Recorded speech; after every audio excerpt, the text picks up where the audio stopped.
खिचड़ी के मेला कराई दे भैया हमके बढ़ौरा घुमाई दे भैया।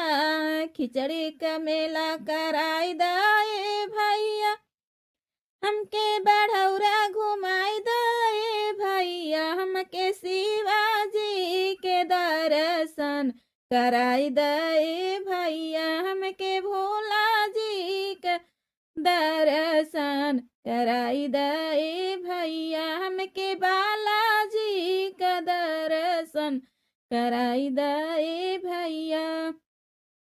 सोन नदी से जलवा मंगाई दे भैया। हमके नारियर मंगाई दे भैया। बेलपतिया बेलपतिया फूलावा लियाई दे भैया। हमके शिवाजी का दर्शन कराई दे भैया।